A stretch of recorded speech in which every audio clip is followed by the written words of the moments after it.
ಶ್ರೀ ಆಕಾಶ್ ಮನಗುಳಿ ಖ್ಯಾತ ಭಜನಾ ಗಾಯಕರು ವೇದಿಕೆ ಮೇಲೆ ಬರಬೇಕಾಗಿ ಕೇಳ್ಕೊಳ್ತಾ ಇದ್ದೇನೆ.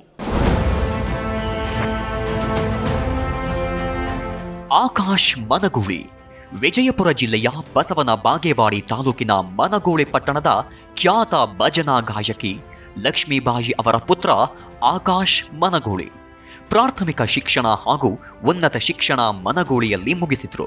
ತಾಯಿಯ ಜೊತೆಗೆ ಚಿಕ್ಕ ವಯಸ್ಸಿನಿಂದ ಇಲ್ಲಿಯವರೆಗೆ ರಾಜ್ಯದ ಮೂಲೆ ಮೂಲೆಯಲ್ಲಿ ಭಜನಾ ಗಾಯನ ಮಾಡಿ ಪ್ರಖ್ಯಾತಿ ಗಳಿಸಿದ್ದಾರೆ.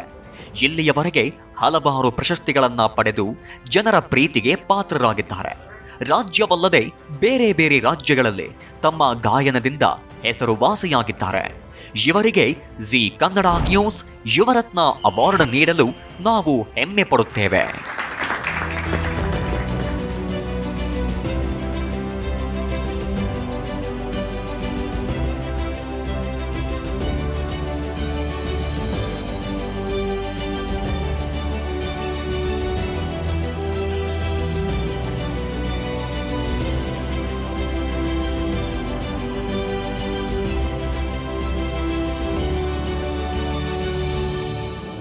ಖ್ಯಾತ ಭಜನಾ ಗಾಯಕರಾಗಿರುವಂತ ಆಕಾಶ್ ಮನಗುಳಿ ಅವರು ನಮ್ಮ ಜೊತೆ ಇದ್ದಾರೆ.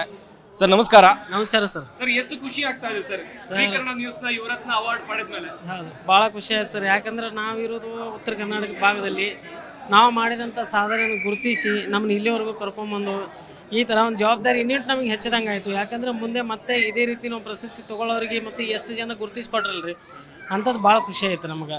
ಅದಕ್ಕೆ ಜಿ ಕನ್ನಡ ವಾಹಿನಿಯವರಿಗೆ ಭಾಳ ಸಂತೋಷದಿಂದ ಅವರಿಗೆ ನಾವು ಅಭಿನಂದನೆ ಹೇಳ್ತಾ ಇದ್ದೀನಿ ಸರ್.